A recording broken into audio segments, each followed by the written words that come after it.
नमस्कार, मैं सुनील कुमार मंडल, प्रवक्ता आर इंटर कॉलेज हरदोई। आज हम एल्डिहाइड तथा कीटोन, जो इससे पहले मैंने पढ़ाया था पार्ट 1 में, भाग 1 में, आज उसी के अगला हिस्सा लेकर के आए हैं। एल्डिहाइड तथा कीटोन बनाने की विधियां, जिसको हम विस्तृत रूप में डिटेल में समझाएंगे ताकि आप लोग आसानी से उस चैप्टर को, इस टॉपिक को अच्छी तरीके से, क्योंकि रसायन विज्ञान में मैकेनिज्म बहुत महत्वपूर्ण होता है, तो जब आप मैकेनिकली उसको समझ लेंगे तो याद करने में या तैयार करने में आपको दिक्कत नहीं होगी। उम्मीद है आप लोगों को समझ में आएगा। ठीक है, एल्डिहाइड तथा कीटोन बनाने की सामान्य विधियां। इससे पहले जो हमने पढ़ाया था भाग 1 में, तो उसमें एल्डिहाइड कीटोन बनाने के लिए ग्रिग्नार्ड अभिकर्मक का प्रयोग कर रहे थे। तो ग्रिग्नार्ड अभिकर्मक के द्वारा ही अब और यौगिक कैसे बनाएंगे, तो उसके लिए हम लोग देखिए ग्रिग्नार्ड अभिकर्मक का प्रयोग करते हुए हम लोग एल्डिहाइड और कीटोन किस प्रकार से बनाएंगे। तो सबसे पहले हमने हाइड्रोजन साइनाइड और एथिल साइनाइड, मेथिल साइनाइड के द्वारा बनाया था। हाइड्रोजन साइनाइड और मेथिल साइनाइड के द्वारा। आज हम लोग एस्टर, एसिड क्लोराइड, एमाइड इसके द्वारा बनाएंगे। किसके द्वारा? एस्टर, एसिड क्लोराइड और एमाइड के द्वारा। तो सबसे पहले हम लोग एस्टर के द्वारा बनाते हैं। किसके द्वारा? एस्टर।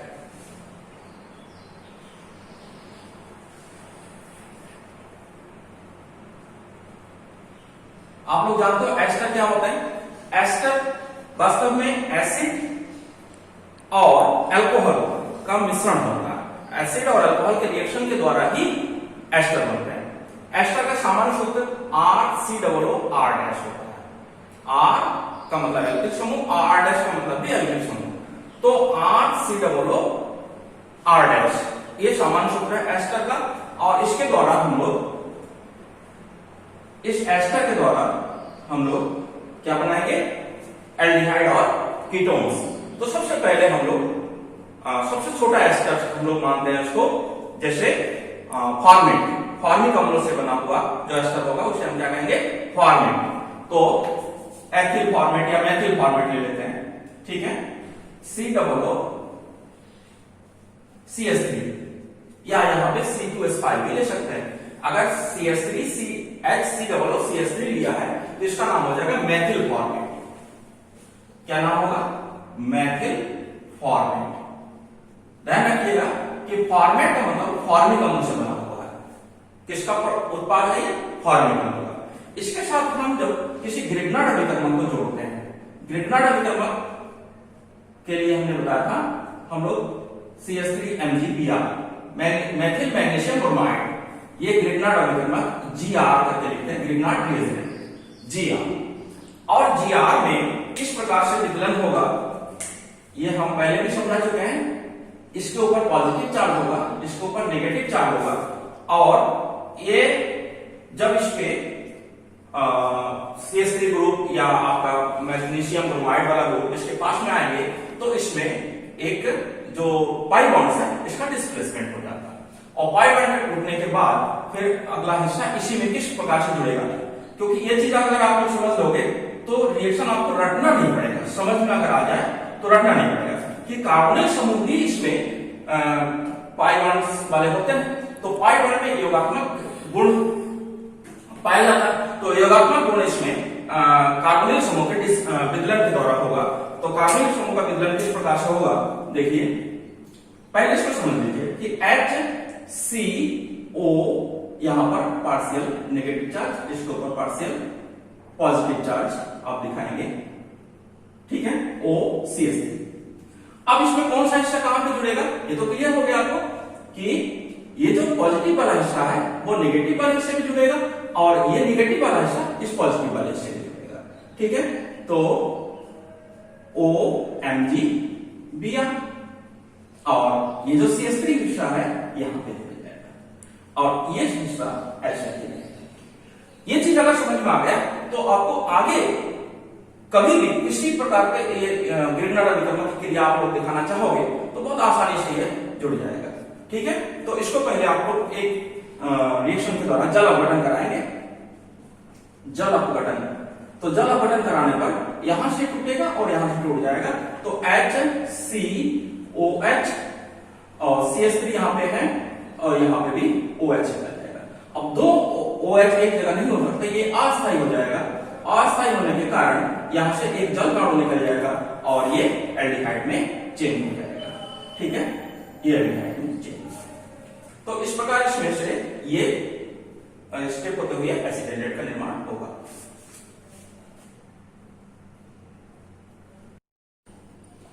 ठीक, इसके बाद हम लोग एरोमेटिक एल्डिहाइड भी बनाएंगे। तो एरोमेटिक एल्डिहाइड के लिए आपको जो ग्रिग्नार्ड अभिकर्मक का चयन करना पड़ेगा, वो एरोमेटिक ग्रिग्नार्ड अभिकर्मक यानी C6H5MgBr का प्रयोग करना पड़ेगा।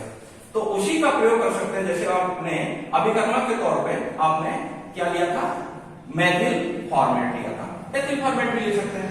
तो मैथिल फॉर्मेट के साथ में अगर हम C6H5MgBr नामक ग्रिग्नार्ड अभिकर्मक का प्रयोग करते हैं, यहाँ पे बहुत महत्वपूर्ण है, हम इसमें एल्किल समूह की आकार नहीं बढ़ा रहे हैं, जबकि यहाँ पर जो हम ग्रिग्नार्ड अभिकर्मक का प्रयोग कर रहे हैं, उस ग्रिग्नार्ड अभिकर्मक में हम एल्किल समूह जो है ये बदल देंगे। जिस प्रकार का एल्किल समूह बनाकर इसमें रखेंगे उसी प्रकार का हमारा एल्डिहाइड और कीटोन बनेगा। ये सबसे महत्वपूर्ण पॉइंट है इसमें। ठीक है, तो उसी प्रकार से इसमें भी आपका क्या दिखाएंगे कि ये जो कार्बोनिल समूह है इस प्रकार से डिस्क्रीट होगा और डिस्क्रीट होने के बाद देखिए क्या बनेंगे, HCO माइनस चार्ज OCH3 और इसके ऊपर पार्शियल पॉजिटिव, इसके ऊपर पार्शियल नेगेटिव। ठीक है ना। अब यही आपका ग्रिग्नार्ड अभिकर्मक का जो हिस्सा है, जो पॉजिटिव पार्ट है, वो इसके ऊपर जुड़ जाएगा HCOMgBr। ठीक है ना। और इसके साथ में क्या जुड़ जाएगा, C6H5 और ये जैसा था वैसा ही रहेगा। ठीक है, जब इसका जल अपघटन कराएंगे, जल अपघटन एसिडिक मीडियम में होता है जल अपघटन, H+ आयन ऑब्लिक H2O लिखा रहता है। ठीक है ना। तो आप जब जल अपघटन कराएंगे तो जल का अणु किस हिस्से में जुड़ेगा, H+ आयन और OH- आयन। ठीक है, और यहां से भी आपको H+ आयन और OH- आयन इस तरीके से आपको यहां से जोड़ना पड़ेगा। जब जोड़ेंगे तो देखिए उत्पाद में किस तरीके से उत्पाद में परिवर्तन होगा। C यहां पर OH, ठीक है, और C6H5 तो यहां पर भी OH, और जो बाई प्रोडक्ट निकल गया उसको भी आप लोग देखा करें। Mg की बैलेंसी तो होती है, एक में ब्रोमीन और एक में OH समूह, और दूसरे में यहाँ पे CH3OH समूह अलग हो गया, CH3 ये बाई प्रोडक्ट सह होगा। ठीक है ना। अब ये जब एक ऐसा कोई यौगिक जिसमें दो OH समूह हो तो ये अस्थायी हो जाते हैं। इससे पहले वाले रिएक्शन में भी मैंने दिखाया है, ये अस्थायी हो जाएंगे। अस्थायी होने के बाद फिर ये एक जल का अणु का निष्कासन करेगा, जल का अणु ऐसे यहां से बन जाएगा और उत्पाद क्या बन गया, C, यहां पे कार्बोनिल समूह आ गया C6H5। ठीक है, C6H5 क्या बन गया है, बेंजोएल्डिहाइड। आप संरचनात्मक रूप से जैसे C6CHO पढ़ रहे हैं, इसको ऐसे भी लिख सकते हैं। कुछ बच्चे इस तरीके से समझ लेते हैं कि बेंजोएल्डिहाइड कैसे बना, तो बेंजोएल्डिहाइड आपको C6CHO, C6H5CHO बेंजोएल्डिहाइड, बेंजोएल्डिहाइड।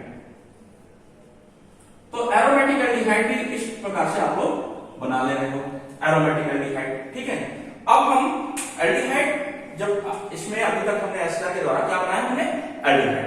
अब एस्टर के द्वारा कीटोन भी बनाएंगे। ठीक है ना। तो वहां पे आपको कीटोन बनाने के लिए यहां फॉर्मेट की जगह पे आपको एसीटेट नामक एस्टर लेना पड़ेगा। एस्टर कब बनते हैं, जब हम एसिटिक अम्ल के द्वारा किसी एस्टर का निर्माण करते हैं। किसके द्वारा, एसिटिक अम्ल के द्वारा। देखिए बहुत आसान है, आपको अगर एक बार आपको कॉन्सेप्ट दिमाग में आ गया तो फिर ये इससे ज्यादा आसान कोई रिएक्शन नहीं होगा। मैं दावा कर सकता हूं कि सबसे आसान रिएक्शन आपको यही होगा कि आप किस प्रकार का एस्टर ले रहे हैं कि जिसमें सब कुछ हम एथिल एसीटेट ले रहे हैं। तो एथिल एसीटेट में अगर हम क्रिया CH3MgBr की कर रहे हैं, किसकी कर रहे हैं? CH3MgBr।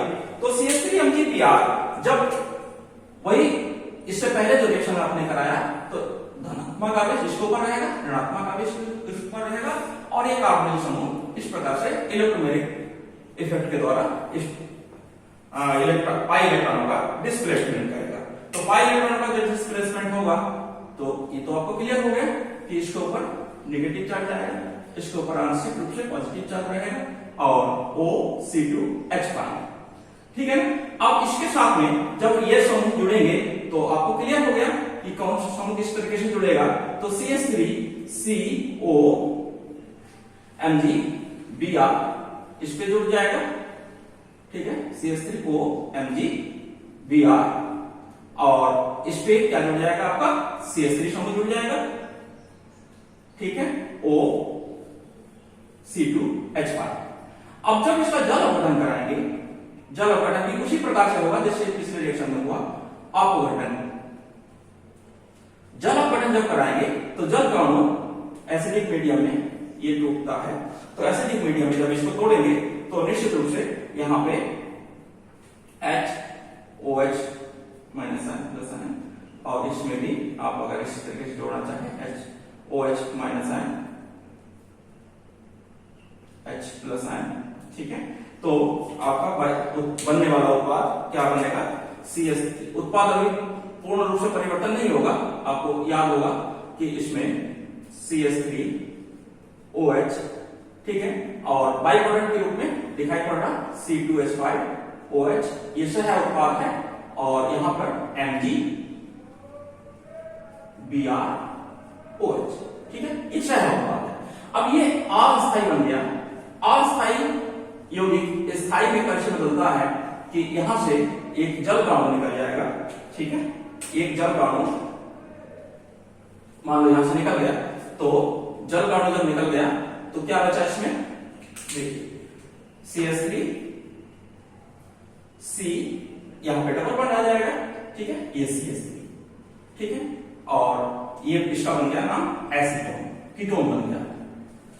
कौन सा कीटोन बन गया? एसीटोन, ठीक है। एसीटोन को कई तरीके से लिखते हैं, CH3CO, CH3 भी लिखते हैं। स्ट्रक्चर इस प्रकार से बनाते हैं हम लोग। यहां बताना आवश्यक है क्योंकि बच्चे समझ नहीं पाते कि हम एसीटोन ऐसे लिखे, कैसे लिखे, कैसे लिखे। ये तीनों चीज एक जैसे एक ही चीज है, आपको खाली समझने में हो सकता है फर्क हो, लेकिन आप इस प्रकार से भी लिख सकते हैं, इस प्रकार से भी लिख सकते हैं, इस प्रकार से लिखते हैं।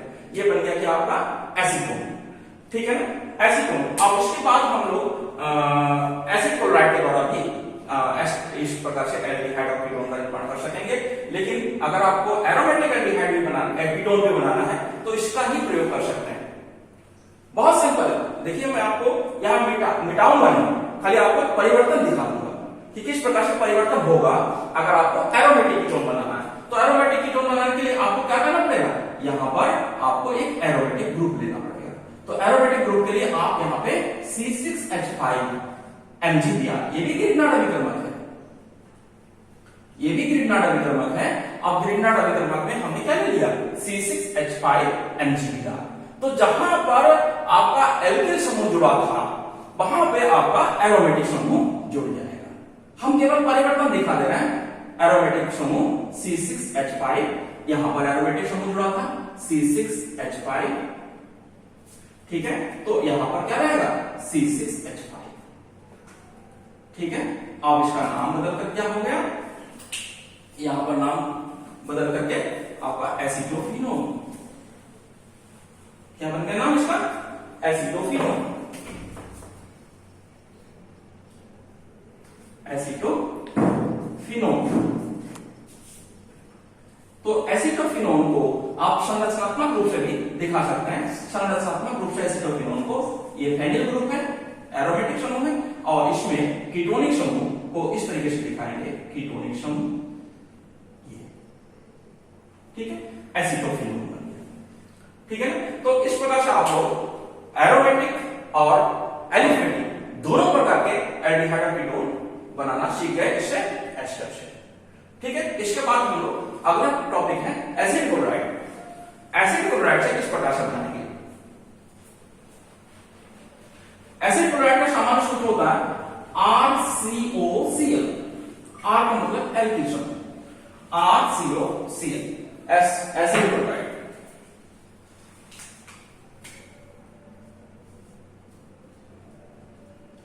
Acid chloride. तो एसिड क्लोराइड को हम लोग क्या लिखते हैं, RCOCl। ठीक है, तो RCOCl के द्वारा हम लोग किस प्रकार से ग्रीनहार्ड अभिकर्मक का प्रयोग करते हुए एल्डिहाइड और कीटोन बनाएंगे। तो एल्डिहाइड कीटोन बनाने के लिए फिर हम RCOCl का प्रयोग करेंगे। RCOCl में CH3COCl प्लस ग्रीनहार्ड अभिकर्मक के रूप में हम मेथिल मैग्नीशियम ब्रोमाइड लेते हैं। क्या लेते हैं, मेथिल मैग्नीशियम ब्रोमाइड। तो मेथिल मैग्नीशियम ब्रोमाइड उसी प्रकार से क्रिया करेगा जैसे इससे पहले आप लोगों ने करवाया था कि इसके ऊपर पार्शियल नेगेटिव चार्ज, इसके ऊपर पार्शियल पॉजिटिव चार्ज।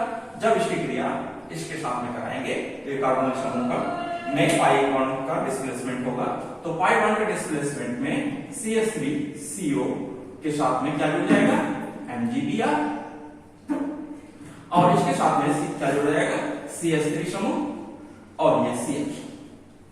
ठीक है, अब जब इसका जल अपघटन कराएंगे,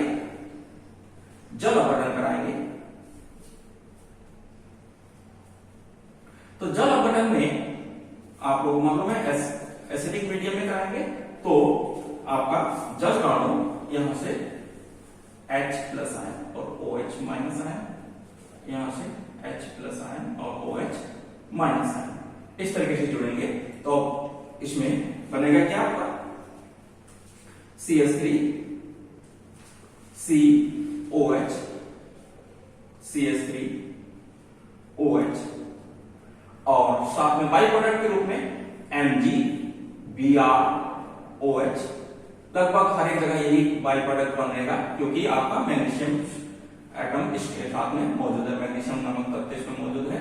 तो इसके साथ में HCl ये सह उत्पाद है। क्या है, सह उत्पाद है। ठीक, अब ये अस्थायी बन गया है। क्या बन गया, अस्थायी, क्योंकि एक ही यौगिक पर दो एल्कोहल समूह इसमें मौजूद है। तो यहां से एक आपका जल अणु निकाल सकते हैं। तो जल अणु जब निकालेंगे तो क्या बनेगा, देखिए CH3 C double bond CH3। ठीक, इसका नाम क्या है, एसीटोन। इससे पहले भी बना चुके हैं एसीटोन। ठीक है, अब इसके बाद हम लोग आते हैं कि एमाइड समूह के द्वारा किस प्रकार से हम लोग एल्डिहाइड और कीटोन का निर्माण करेंगे एमाइड समूह के द्वारा। ठीक, एमाइड समूह लिख लीजिए और इसका सेम उसी प्रकार से ग्रीनहार्ड अभिकर्मक के साथ क्रिया करेगा, लेकिन सभी जो है उत्पाद जो होते हैं वो रिएजेंट के ऊपर डिपेंड करता है किस प्रकार का रिएजेंट का हम लोग प्रयोग कर रहे हैं। ठीक है, तो रिएजेंट के लिए हम यहां पर क्या ले रहे हैं, एमाइड के द्वारा। एमाइड, तो एमाइड का सूत्र आप लोगों को मालूम है। एमाइड का मतलब होता है सब में ये समूह जुड़ा हुआ है, कार्बोनिल समूह जुड़ा हुआ है, ये एमाइड का सूत्र है। तो हम सबसे पहले एसिटामाइड का प्रयोग कर लेते हैं और एसिटामाइड का जब प्रयोग करेंगे CH3 CONH2।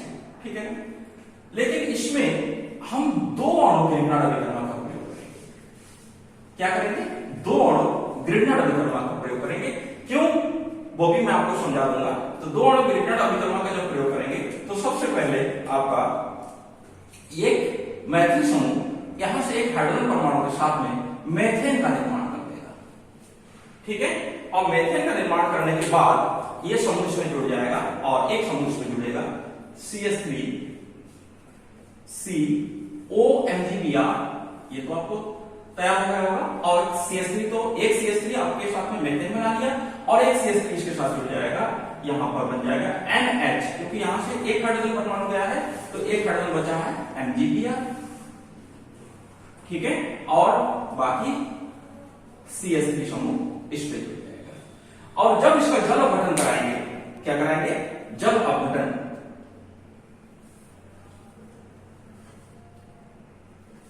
जल अपघटन कराएंगे तो यहां से आपको बाई प्रोडक्ट प्राप्त होंगे।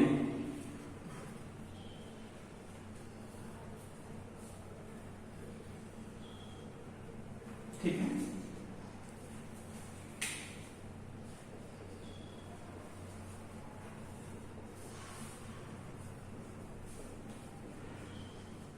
बाई प्रोडक्ट के रूप में क्या होगा देखो, Mg की एक वैलेंसी ब्रोमीन के साथ में, एक एमीन समूह के साथ में, ये बाई प्रोडक्ट बन गया, और यहाँ पे एक Mg बाई प्रोडक्ट Br और एक OH के साथ में बन जाएगा। ठीक है, और ये जब एक, क्योंकि ये अस्थायी बन गया, अस्थायी बनने के कारण यहां से एक जल कण का निष्कासन हो जाएगा, -H2O कर देंगे, तो क्या बन जाएगा, कीटोन ग्रुप हो जाएगा।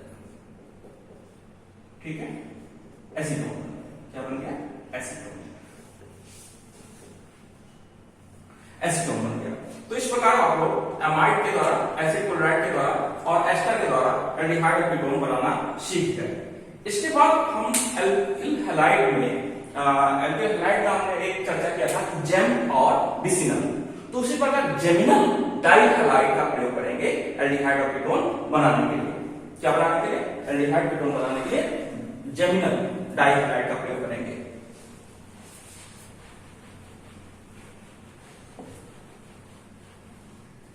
जेमिनल डाइहैलाइड में सबसे पहले हम जेम डाइहैलाइड, फोर्थ पार्ट है जेम डाइहैलाइड।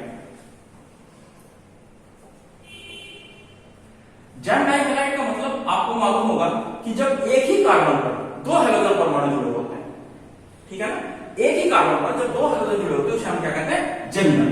तो सबसे पहला हम CH2 Cl2, ठीक है, डाइक्लोरोमेथेन। तो डाइक्लोरोमेथेन में का जब हम जल अपघटन करा देंगे, किसके द्वारा, जल अपघटन, क्षारीय होना है, जल अपघटन NaOH या KOH, जलीय, ठीक है, इसके द्वारा जब कर देंगे तो एक नाभिक स्नेह प्रतिस्थापन अभिक्रिया हो जाएगा, और ये दोनों OH समूह इस पे, दोनों हैलोजन समूह इसके द्वारा प्रतिस्थापित हो जाएगा और दो हाइड्रोक्सिल समूह इसमें आ जाएगा। ये अस्थायी होते हैं। अस्थायी होने के कारण यहां से एक जल कण निकल जाएगा, और जल कण निकल जाएगा तो यहां पे बन जाएगा CH2 डबल बॉन्ड O। तो इसको हमने बताया था फॉर्मेल्डिहाइड, फॉर्मेल्डिहाइड, ठीक है। अब इसको इस तरीके से भी लिख सकते हैं और इसको इस तरीके से लिख सकते हैं, क्या नाम है इसका, फॉर्मेल्डिहाइड। तो हम मेथिलीन क्लोराइड से बड़ा अगर एल्डिहाइड, एल्किल हैलाइड लेते हैं, इसके लिए बड़ा एल्डिहाइड, एल्किल हैलाइड जैसे और बड़ा कार्बन ले लिए CH3 CH 2 Cl2 CH, एक H होगा। बैलेंसिंग भी देखना है कि 2 3 और एक पीछे बॉन्ड है 4। तो इसके साथ में अगर जल अपघटन कराएंगे, जल अपघटन कराएंगे, वही NaOH या KOH जलीय ले लीजिएगा, तो नाभिक स्नेह प्रतिस्थापन अभिक्रिया हो जाएगा। जलीय लेना आवश्यक है, जलीय ले लेंगे, जलीय, ठीक है। तो यहां से दोनों हाइड्रोजन परमाणु का प्रतिस्थापन हो जाएगा।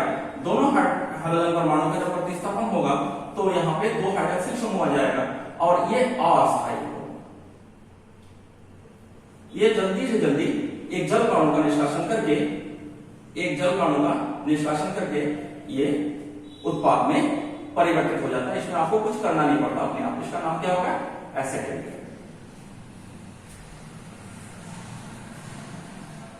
एसिड, ठीक है ना। तो इस प्रकार से हम लोग जेम डाइहैलाइड, जेम का मतलब हमने आपको पहले बता दिया था कि जब एक ही कार्बन दो हाइड्रोजन परमाणु होते हैं उसे हम क्या कहते हैं, जेमिनल कंडीशन कहते हैं। तो जेम डाइहैलाइड के बाद हम एल्कीन, एल्कीन का मतलब जिसमें डबल बॉन्ड्स होते हैं, हाइड्रोकार्बन जिसमें डबल बॉन्ड्स होते हैं उसे हम क्या कहते हैं, एल्कीन्स कहते हैं। तो एल्कीन्स का जब ओजोनीकरण करने के बाद जल अपघटन कराते हैं, क्या करने के बाद, ओजोनीकरण, ओजोन के साथ क्रिया कराएंगे। लेकिन ओजोन के साथ क्रिया तभी होगा जब उसमें, ओजोन के साथ जब क्रिया होगा तभी होगा जब उसमें CCl4 माध्यम होगा, वो विलायक का काम करता है, सॉल्वेंट का काम करता है, ठीक है, एल्कीनों के द्वारा, एल्कीनों के द्वारा। तो जब एल्कीनों के द्वारा करते हैं तो एल्कीन, सबसे छोटा एल्कीन आप लोग जानते हो, इससे छोटा कोई एल्कीन नहीं, एथिलीन, एथीन, आयुर्वेद में एथीन कहते हैं और साधारण नाम इसका एथिलीन है। एथिलीन की क्रिया अगर हम ओजोन के साथ कराते हैं, ये रहेगा आपका सॉल्वेंट, माध्यम, ठीक है। अब इसमें आपको क्योंकि सिमेट्रिकल है तो बहुत आसानी से इसको एडिशन रिएक्शन देगा, तो एडिशन रिएक्शन आपको समझना पड़ेगा। बहुत सारे बच्चे यहाँ पे गलती करते हैं, जहां पे गलती करते हैं मैं उसको जो है जरूर वो करना चाहता हूं, समझाना चाहता हूं कि यहाँ पे जो डबल बॉन्ड है यहाँ पर ओजोन अणु का जुड़ाव होगा, तो यहां से ये डबल बॉन्ड खत्म हो जाएगा, इसके बीच में डबल बॉन्ड नहीं है। देखिए अब इसके साथ में एक ओजोन में 3 ऑक्सीजन परमाणु है, इस प्रकार से जुड़ेगा, जैसे बच्चे छोटा सा घर बनाते हैं उसी प्रकार से यहाँ पे आपको ओजोन अणु का वियोगात्मक होगा, इसे हम ओजोनाइड कहते हैं, ओजोनाइड। ओजोनाइड स्थायी है अगर इसका हम जल अपघटन करा देंगे, क्या करा देंगे, जल अपघटन करा देंगे,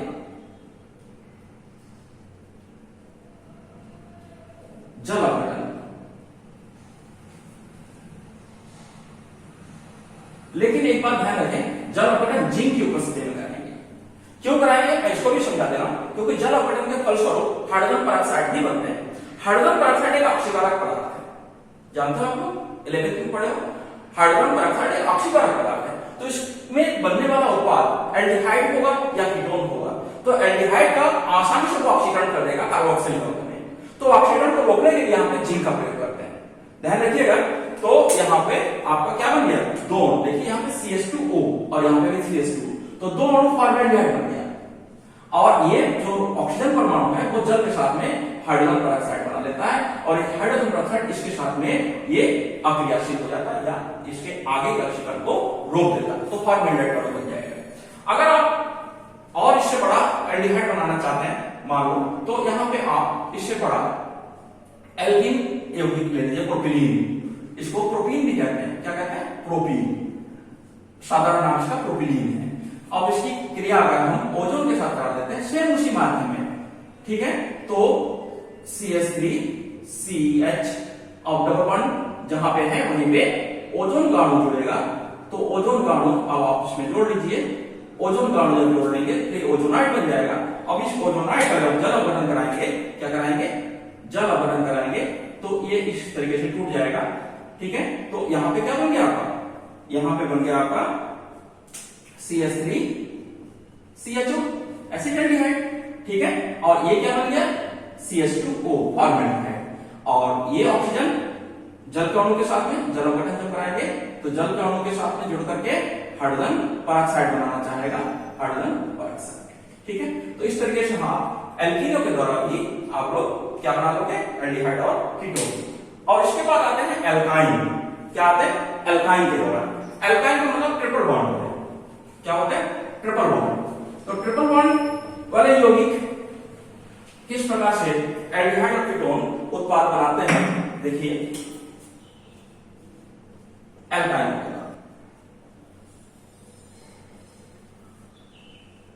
के द्वारा, एल्काइन, एल्काइन का मतलब आपको क्लियर है, C ट्रिपल बॉन्ड C, ठीक है, ये एल्काइन होते हैं। तो सबसे पहले सबसे छोटा एल्काइन एसिटिलीन, एथाइन भी कह सकते हैं, एसिटिलीन भी कह सकते हैं, एसिटिलीन, ठीक है। तो एसिटिलीन का जो प्रयोग करेंगे तो इसमें एक बहुत महत्वपूर्ण पॉइंट है कि आप किस तरीके से इसको कराते हैं, तो 42% H2SO4 और 1% ये कंडीशनल है HgSO4 की उपस्थिति में जब जल अपघटन कराएंगे, जल के साथ क्रिया कराएंगे, ठीक है, जल अपघटन कहते हैं इसको, जल के द्वारा, ठीक है। तो जल का अणु इसमें जुड़ जाएगा। देखिए इसमें दो प्रकार से क्रिया होगा, ठीक है। तो इसमें सीधे सीधे आप बना दीजिए CH3CHO, CH3CHO एसिटाल्डिहाइड बन जाएगा।